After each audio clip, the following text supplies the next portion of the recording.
বন্দ্যোপাধ্যায় কি নির্দেশ দেবেন?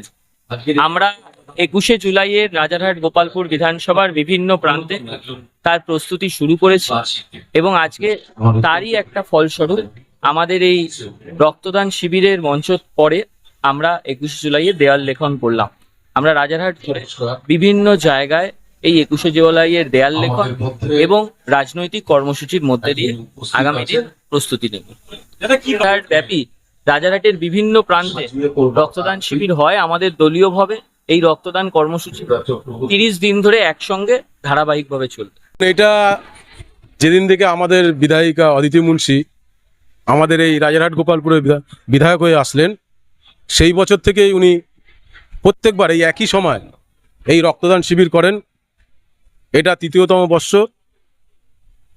আমাদের 1 তারিখ থেকে শুরু হয়েছে এই রক্তদান শিবির। এটা 13তম, একদিন বাদ গিয়েছিল, আমাদের দলীয় কর্মী সম্মেলন ছিল, তার জন্য একদিন বাদ গেছিল। এটা 13তম রক্তদান শিবির। আজকে ভালো লাগছে যে এত গরমে এত তাড়াতাড়ি যে 60 জন রক্তদাতা রক্ত দিয়েছেন, তাদের আমি ধন্যবাদ জানাই। টার্গেট 60 জনই কমপ্লিট হয়েছে। দেখুন, আমরা সব সময় চাই, আমরা যেহেতু জনপ্রতিনিধি, আমরা চাই সামাজিক কাজে সব সময় জনগণ যাতে আমাদের পাশে থাকে, তাতে আমরা কাজের উৎসাহ পাই। অতিথি কারা কারা ছিল একটু বলুন। অতিথি অনেক কাউন্সিলর ছিলেন, south Dumdum মিউনিসিপ্যালিটির councillor, Bidhannagar মিউনিসিপ্যালিটির councillor, আমাদের এমপি সৌগত রায় ছিলেন এবং আমাদের রাজারহাট গোপালপুরের আইকন যুবর সভাপতি দেবরাজ চক্রবর্তী ছিলেন এবং প্রত্যেকটা প্রেসিডেন্ট ছিলেন। যুবর বলুন, মহিলা বলুন, ছাত্র বলুন, সব প্রেসিডেন্টরা এখানে যুক্ত। 65 জন ছাত্রছাত্রীদের মধ্যে আমরা সম্বর্ধনা দিয়েছি। 21শে জুলাই যে প্রস্তুতি সভা, তারা ইতিমধ্যে রক্তদান শিবিরে রক্তদানের মধ্যে দেখুন, 21শে জুলাই আপনারা জানেন যে একটা ঐতিহাসিক দিন। এই দিনটাতে আমাদের নেত্রী মাননীয় মমতা বন্দ্যোপাধ্যায় এই 21শে জুলাইটাকে উনি প্রত্যেক বছরই করেন। তাই আমাদের দলের নির্দেশ ছিলেন, প্রত্যেকবারই থাকেন এই নির্দেশ, যে ওয়াল লিখন, মিটিং মিছিল। তাই আমরা আজকে এই রক্তদান শিবিরের মাধ্যম দিয়ে আজকে এই দেয়াল লিখন শুরু করেছি আমাদের দমদম ব্যারাকপুর যুব সভাপতি দেবরাজের হাত দিয়ে।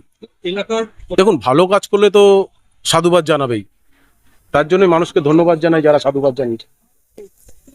অ্যাকচুয়ালি আমরা যে কর্মে ব্রতী হয়ে আছি, সেখানে আমাদের কাছে ঝড় বৃষ্টি এগুলো আমাদের কাছে সত্যি কিছু মনে হয় না। এটা আমাদের সাথেই চলে, কারণ আমরা যে দেশে বাস করি সেই দেশে 6টা ঋতুকে নিয়ে চলতে হয়। তো আমাদের উদ্যোগ মানসিক উদ্যোগটাই হলো যে আমরা কাজ করব।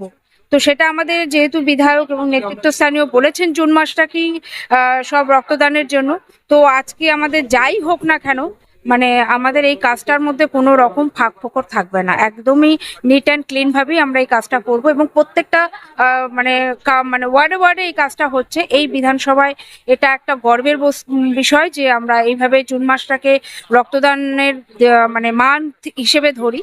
তো এই জন্য আমাদের কাছে এটা ম্যাটার করে না। যদিও যারা রক্ত দিচ্ছে তাদের আমি বলবো অত্যন্ত সাহস, যারা শারীরিক পরিস্থিতিটাকে উপেক্ষা করেও রক্ত দিচ্ছে, এটা আমাদের কাছে অত্যন্ত অত্যন্ত ভীষণ গর্বের বিষয় যে তারা এগিয়ে আসে সব সময়।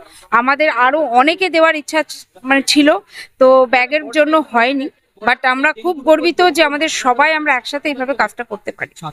এত লোকের সমাগমের মাধ্যমে ওদের যদি দেওয়া যায়, সেটা ওদের কাছেও খুব ভালো লাগবে এবং ওদের একটা উৎসাহ থাকবে যে আগামী দিনগুলো ভালোভাবে চলি।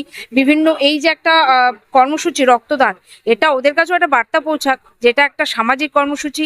এখানে কোনো পার্টি বলে নয়, এখানে একটা মানবিক এবং সামাজিক যে কাজ, রক্ত দেওয়া যে একটা ভালো কাজ, সেটা ওদেরকে সবসময় বুঝতে হবে। এটা ওদের কাছেও সত্যি একটা প্রাপ্য যে এরকম একটা মঞ্চ থেকে ওরা ওদের সম্বর্ধনাটা পাচ্ছে। আমার এলাকার মানুষ সত্যি খুব ভালো, ওদেরকে কিছু বলতে হয় না কখনোই। এবং আমি বলবো যে আমরা নেতৃত্বস্থানীয় যারা থাকি, আমরা বলতে চাই আমাদের লাইফস্টাইল, আমাদের মানসিকতা, আমাদের সবকিছু যদি ঠিক থাকে, আমার চারপাশটা সত্যি ঠিক থাকবে। এটা আমার কাছে, আমি বিলিভ করি। তো আমি চেষ্টা করি সবসময় আমি ভালো থাকবো, আমি ভালো কাজের সঙ্গে যুক্ত থাকবো, আমাকে দেখে সবাই এগিয়ে আসবে। এবং আমার ওয়ার্ডের প্রত্যেকটা মহিলা মানে বাদ নেই ঘরে, এখনো পর্যন্ত প্রত্যেক ঘর থেকে লোক আমার সাথে, আমাদের সাথে আছে।